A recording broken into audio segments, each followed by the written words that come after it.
Hello दोस्तों, आपका स्वागत है हमारे यूट्यूब चैनल में। आज आपके लिए लाए बिहार एसएससी से संबंधित महत्वपूर्ण प्रश्न जो कि आगामी परीक्षा में आ सकता है। चलिए स्टार्ट करते हैं। पहला प्रश्न आता है इसमें, झारखंड राज्यों में लोकसभा की कुल कितने सीटें हैं? तो झारखंड राज्य में जो है लोकसभा की कुल सीटें जो है 14 है। कितनी है? 14 है। नेक्स्ट है, असम में जो है लोकसभा के लिए कितनी सीटों का प्रावधान है? तो असम में लोकसभा के लिए कुल 14 सीटों का जो है इसमें प्रावधान है। नेक्स्ट आता है, राजस्थान राज्यों में लोकसभा सीटों की कुल कितनी संख्या है? तो राजस्थान राज्य में लोकसभा सीटों की कुल संख्या 25 है। कितनी है? 25 है। नेक्स्ट है, आंध्र प्रदेश में लोकसभा निर्वाचन क्षेत्रों की संख्या जो है कितनी है? तो इसमें भी जो है 25 है। नेक्स्ट है, बिहार राज्य में लोकसभा की कुल कितनी सीटें आवंटित की गई है? तो इसमें जो है बिहार में लोकसभा की सीटों की संख्या 40 है। नेक्स्ट आता है, उत्तर प्रदेश में लोकसभा सीटों की सर्वाधिक संख्या कितनी है? तो लोकसभा में जो है उत्तर प्रदेश में टोटल जो है 80 सीट है। नेक्स्ट है, महाराष्ट्र राज्य के लिए लोकसभा में कितनी सीटें निश्चित की गई है? तो महाराष्ट्र राज्य में जो है टोटल जो है 48 लोकसभा सीटें आवंटित की गई है। नेक्स्ट है, पश्चिम बंगाल में लोकसभा सदस्यों की कुल संख्या क्या है? तो पश्चिम बंगाल में जो है लोकसभा सदस्यों की संख्या जो है टोटल 42 है। नेक्स्ट क्वेश्चन आता है इसमें, पंजाब राज्य में जो है लोकसभा की कुल कितने सीटें हैं? तो पंजाब राज्य में जो है लोकसभा की कुल सीटें जो है 13 है। नेक्स्ट आता है, राजस्थान और आंध्र प्रदेश में लोकसभा सीटों की संख्या में क्या समानता है? तो राजस्थान और आंध्र प्रदेश में दोनों राज्यों में जो है 25-25 सीटें जो है लोकसभा के आवंटित की गई है। नेक्स्ट है, झारखंड और असम का लोकसभा सीटों की संख्या में क्या समानता है? तो झारखंड राज्य और असम का जो है लोकसभा सीटों की संख्या दोनों राज्यों में जो है 14-14 सीटें जो है लोकसभा का है। नेक्स्ट है, लोकसभा सीटों के मामले में बिहार और उत्तर प्रदेश में से किसकी संख्या अधिक है? तो उत्तर प्रदेश राज्य का जो है लोकसभा सीटों की संख्या 80 है। वर्तमान में भारत में कुल कितने क्षेत्रीय परिषद जो है क्रियाशील है यानी कार्यरत है? तो वर्तमान में भारत में कुल जो है 5 क्षेत्रीय परिषद है। नेक्स्ट है, क्षेत्रीय परिषदों का गठन किसके द्वारा किया जाता है? तो क्षेत्रीय परिषदों का गठन जो है यह राष्ट्रपति के द्वारा जो है इसका गठन किया जाता है। नेक्स्ट क्वेश्चन आता है इसमें, क्षेत्रीय परिषद का अध्यक्ष कौन होता है? तो क्षेत्रीय परिषद का अध्यक्ष जो है केंद्रीय गृह मंत्री या राष्ट्रपति द्वारा मनोनीत केंद्रीय मंत्री जो है क्षेत्रीय परिषद का अध्यक्ष होता है। नेक्स्ट है, क्षेत्रीय परिषद को किस अधिनियम के तहत स्थापित किया गया था? तो क्षेत्रीय परिषद को जो है 1956 का राज्य पुनर्गठन अधिनियम के तहत जो है इसका स्थापना किया गया था। क्षेत्रीय परिषदें किस प्रकार के निकाय का उदाहरण है? तो क्षेत्रीय परिषद जो है यह सांविधिक यानी संवैधानिक निकाय का जो है एक उदाहरण है। नेक्स्ट है, इसमें आता है, नेक्स्ट इसमें है, क्या क्षेत्रीय परिषदें संवैधानिक निकाय के अंतर्गत आती है? तो नहीं, यह जो है केवल सांविधिक निकाय है। क्या है? सांविधिक निकाय है, संवैधानिक निकाय के अंतर्गत जो है यह नहीं आता है। नेक्स्ट है, उत्तरी क्षेत्रीय परिषद का मुख्यालय कहाँ स्थित है? तो उत्तरी क्षेत्रीय परिषद का मुख्यालय जो है यह नई दिल्ली में स्थित है। नेक्स्ट है, दक्षिणी क्षेत्रीय परिषद का प्रशासनिक मुख्यालय कहाँ है? तो दक्षिणी क्षेत्रीय परिषद का प्रशासनिक मुख्यालय जो है यह चेन्नई में है। नेक्स्ट आता है, पूर्वी क्षेत्रीय परिषद का मुख्यालय किस शहर में है? तो पूर्वी क्षेत्रीय परिषद का मुख्यालय जो है यह कोलकाता में है। कहाँ है? कोलकाता में है। नेक्स्ट है, पश्चिमी क्षेत्रीय परिषद का मुख्यालय कहाँ स्थित है? तो यह जो है मुंबई में स्थित है। नेक्स्ट क्वेश्चन आता है, मध्यवर्ती क्षेत्रीय परिषद का मुख्यालय किस स्थान पर है?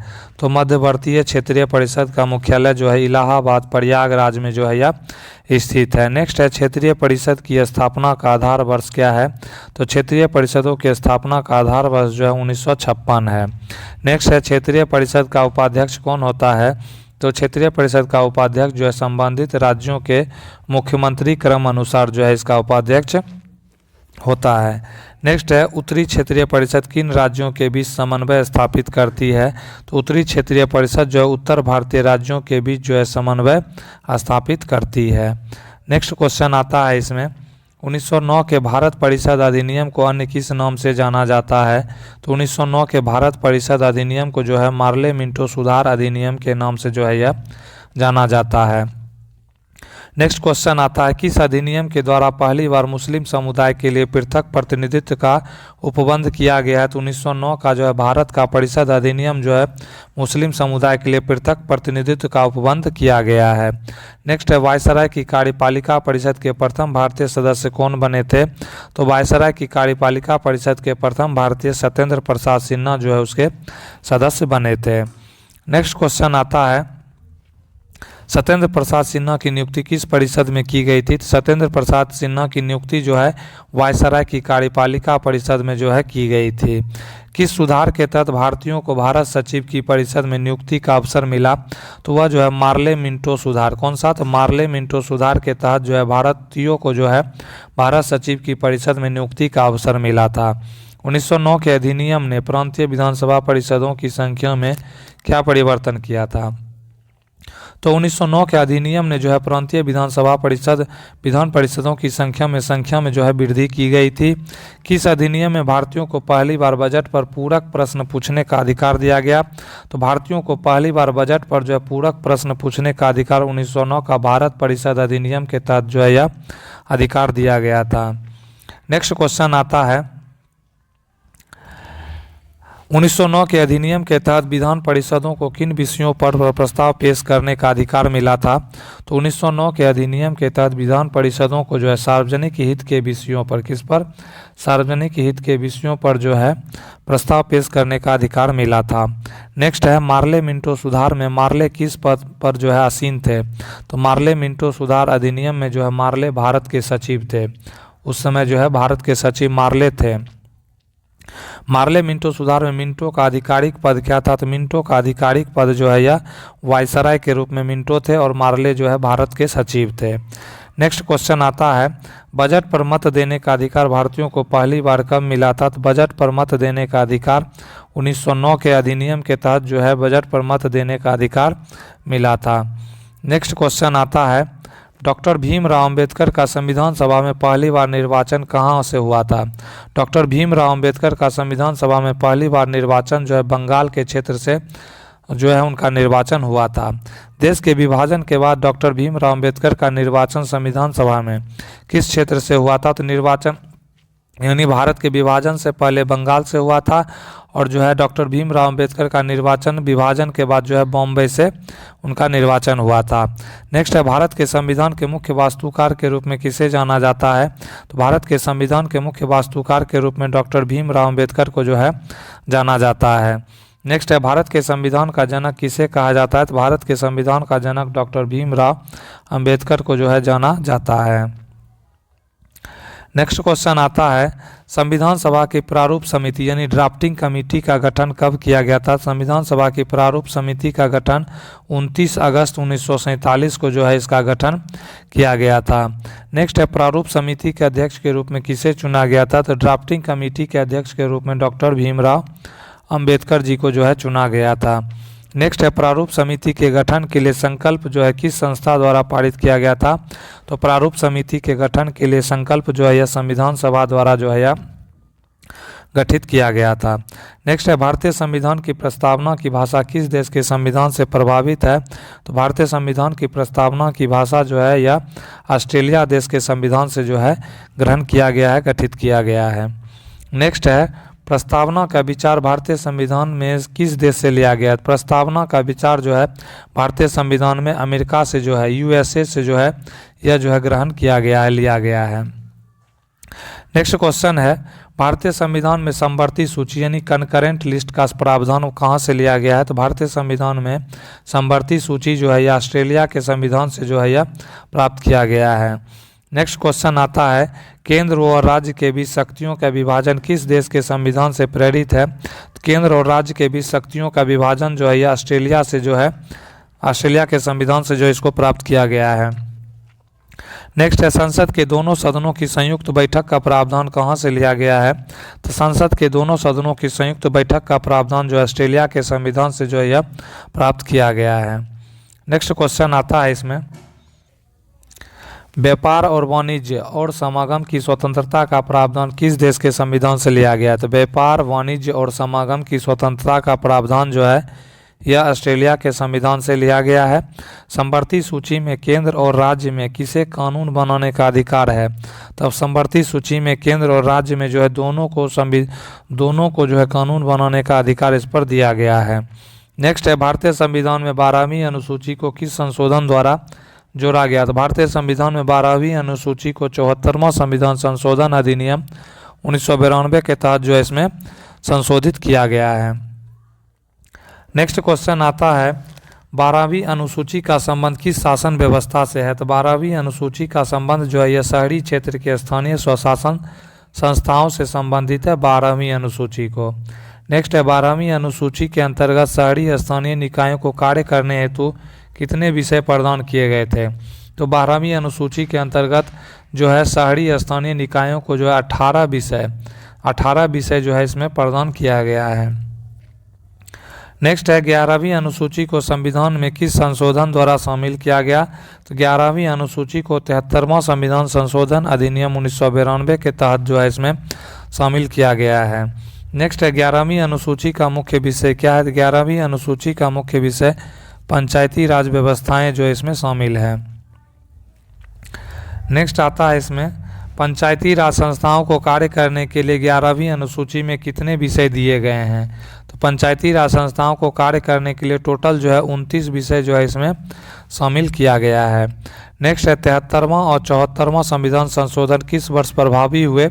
तो 73वां और जो है 74वां संविधान संशोधन जो है यह 1992 में जो है प्रभावी हुआ।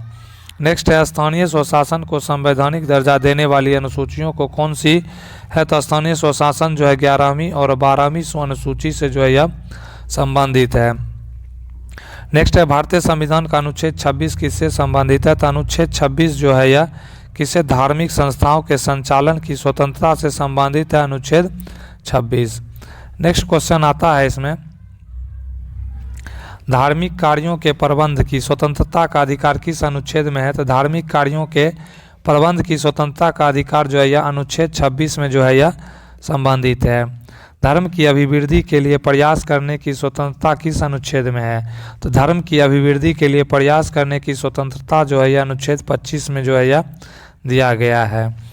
नेक्स्ट है, किसी विशिष्ट धर्म को प्रोत्साहित करने हेतु कर जो है टैक्स से छूट का प्रावधान किस अनुच्छेद में है? तो किसी विशिष्ट धर्म को प्रोत्साहित करने हेतु कर यानी टैक्स से छूट का प्रावधान जो है अनुच्छेद 27 में जो है इसमें वर्णित किया गया है। नेक्स्ट है, शैक्षणिक संस्थाओं में धार्मिक शिक्षा या उपासना में उपस्थित होने की स्वतंत्रता जो है यह अनुच्छेद 28 में जो है यह वर्णित किया गया है। अनुच्छेद 28 में है धार्मिक शिक्षा या उपासना में उपस्थित होने की स्वतंत्रता।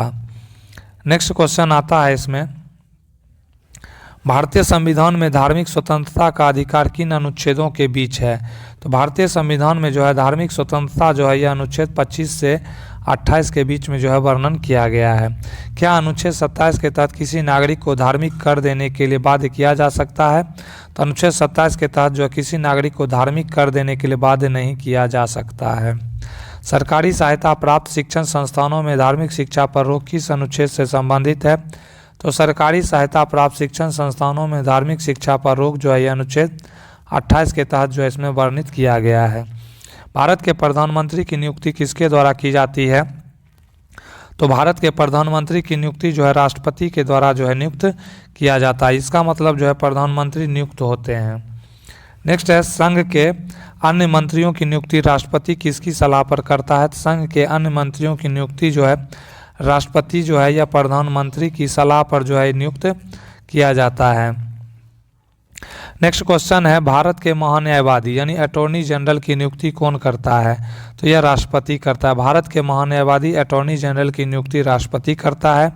उच्चतम न्यायालय के न्यायाधीशों की नियुक्ति का अधिकार किसके पास है? तो उच्चतम न्यायालय के न्यायाधीशों की नियुक्ति जो है यह राष्ट्रपति के पास जो है इसका जो है अधिकार है। नेक्स्ट है, उच्च न्यायालय के न्यायाधीशों की नियुक्ति कौन करता है? तो उच्च न्यायालयों के न्यायाधीशों की नियुक्ति जो है यह राष्ट्रपति के द्वारा जो है यह किया जाता है। नेक्स्ट क्वेश्चन आता है, भारत के नियंत्रक महालेखा परीक्षक एवं महालेखा परीक्षक CAG की नियुक्ति किसके द्वारा होती है? तो CAG की नियुक्ति यानी नियंत्रक महालेखा परीक्षक जो है राष्ट्रपति के द्वारा जो है नियुक्त किया जाता है। नेक्स्ट है राज्यों के राज्यपाल की नियुक्ति करने का अधिकार किसके पास है? तो यह राष्ट्रपति के पास जो है राज्यों के राज्यपाल नियुक्त करने का अधिकार है। नेक्स्ट है मुख्य चुनाव आयुक्त और अन्य चुनाव आयुक्तों की नियुक्ति कौन करता है? तो मुख्य चुनाव आयुक्त और अन्य चुनाव आयुक्तों की नियुक्ति राष्ट्रपति के द्वारा जो है यह किया जाता है। नेक्स्ट है संघ लोक सेवा आयोग यूपीएससी के अध्यक्ष की नियुक्ति किसके द्वारा की जाती है? तो संघ लोक सेवा आयोग के अध्यक्ष की नियुक्ति जो है यह राष्ट्रपति के द्वारा जो है यह किया जाता है।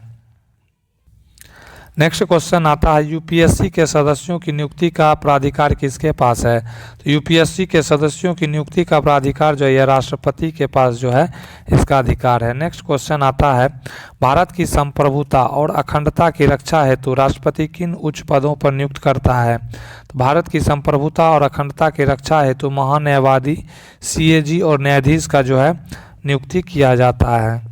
नेक्स्ट है भाषाई आधार पर राज्यों के पुनर्गठन हेतु क्षेत्रीय परिषदों का सुझाव किस अधिनियम ने दिया था? तो 1956 का अधिनियम जो है क्षेत्रीय परिषदों के जो है स्थापना पर जो है इस पर अधिनियम दिया गया था। नेक्स्ट है भारत का राष्ट्रपति संसद के संदर्भ में किस महत्वपूर्ण पद की नियुक्ति करता है? यह प्रधानमंत्री के पद की जो है नियुक्ति करता है। नेक्स्ट क्वेश्चन आता है इसमें भारत के संविधान की आत्मा या कुंजी किसे कहा जाता है? तो भारत के संविधान की आत्मा या कुंजी प्रस्तावना, संविधान के प्रस्तावना को, प्रेम्बल को जो है कहा जाता है। नेक्स्ट है 74वें संशोधन का मुख्य लक्ष्य क्या था? 74वां संशोधन जो है नगर पालिकाओं को सशक्त बनाना ही 74वां संशोधन का मुख्य लक्ष्य था। नेक्स्ट है पंचायती राज दिवस। पंचायती राज दिवस संदर्भ अनुसार जो है किस संशोधन से जुड़ा है? यह 73वां संविधान संशोधन के तहत पंचायती राज जो है जुड़ा है। नेक्स्ट क्वेश्चन आता है समवर्ती सूची में कितने विषय हैं? तो समवर्ती सूची में जो है डेटा अनुसार कार्य विभाजन, केंद्र और राज्य के बीच शक्तियों का विभाजन जो है इसमें जुड़ा हुआ है। नेक्स्ट क्वेश्चन आता है संयुक्त बैठक की अध्यक्षता कौन करता है? संयुक्त बैठक की अध्यक्षता जो है यह ऑस्ट्रेलिया के संदर्भ में और संसद के दोनों सदनों के द्वारा जो है संयुक्त रूप से किया जाता है और इसकी अध्यक्षता लोकसभा के अध्यक्ष जो है करता है। मार्ले मिंटो सुधारों का मुख्य उद्देश्य क्या माना गया? तो मार्ले मिंटो सुधारों का मुख्य उद्देश्य सांप्रदायिक निर्वाचन मंडल की जो है शुरुआत किया गया है। नेक्स्ट है सत्येंद्र प्रसाद सिन्हा किस विभाग से संबंधित सदस्य बने थे? सत्येंद्र प्रसाद सिन्हा जो है यह विधि सदस्य द्वारा कार्यपालिका परिषद के द्वारा जो है यह सदस्य बने थे। नेक्स्ट है बजट पर बहस करने की शक्ति सर्वप्रथम किस वर्ष मिली? तो बजट पर बहस करने की शक्ति सर्वप्रथम जो है 1909 के अधिनियम के तहत जो है यह दिया गया था। नेक्स्ट है अंबेडकर जी ने जो है संविधान निर्माण हेतु किस समिति की अध्यक्षता की थी? तो अंबेडकर जी ने संविधान निर्माण हेतु प्रारूप समिति की अध्यक्षता जो है यह किया गया था। नेक्स्ट है संविधान सभा ने प्रारूप समिति का प्रस्ताव कब पारित किया गया? संविधान सभा ने प्रारूप समिति जो है 29 अगस्त 1947 को जो है यह पारित किया गया था। नेक्स्ट है प्रस्तावना का विचार किस देश के संविधान की मुख्य देन है? प्रस्तावना का विचार यह अमेरिका से लिया गया है। प्रस्तावना की विशिष्ट भाषा शैली कहाँ से प्राप्त है? यह जो है ऑस्ट्रेलिया से प्राप्त है। नेक्स्ट क्वेश्चन आता है नगर निकायों के 18 विषय की किस अनुसूची का भाग है? तो नगर निकाय के जो 18 भाग है यह 12वीं अनुसूची से संबंधित है। पंचायत के 29 विषय किस अनुसूची के अंतर्गत आते हैं? तो यह 11वीं अनुसूची के अंतर्गत जो है आता है। नेक्स्ट है धार्मिक स्वतंत्रता का अधिकार भारतीय संविधान के किस भाग में है? तो मौलिक अधिकार के भाग 3 में धार्मिक स्वतंत्रता का अधिकार वर्णित है। नेक्स्ट है महान्यायवादी राष्ट्रपति के किस अधिकार के तहत नियुक्त होते हैं? तो महान्यायवादी राष्ट्रपति के जो है नियुक्ति संबंधी अधिकार से जो है नियुक्त होता है। नेक्स्ट आता है इसमें मुख्य चुनाव आयुक्त का कार्यकाल सुनिश्चित करने हेतु नियुक्ति कौन करता है? तो मुख्य चुनाव आयुक्त का कार्यकाल जो है यह राष्ट्रपति के द्वारा जो है नियुक्त किया जाता है। क्षेत्रीय परिषदों का स्वरूप कैसा है? तो क्षेत्रीय परिषदों का स्वरूप सलाहकारी और संवैधानिक है। कैसा है? सलाहकारी और सांविधिक। इलाहाबाद मुख्यालय किस क्षेत्रीय परिषद का केंद्र है? तो इलाहाबाद मुख्यालय जो है यह मध्यवर्ती क्षेत्रीय परिषद के अंतर्गत जो है आता है। नेक्स्ट अंतिम क्वेश्चन है मुंबई किस दिशा की क्षेत्रीय परिषद का मुख्यालय है? तो मुंबई जो है यह पश्चिमी क्षेत्रीय परिषद का जो है मुख्यालय है। तो दोस्तों कैसा लगा वीडियो, प्लीज़ इसको जो है लाइक करें, कमेंट करें, ज़्यादा से ज़्यादा जो है शेयर करें। नए हैं तो चैनल को सब्सक्राइब करें। वीडियो देखने के लिए दिल से धन्यवाद।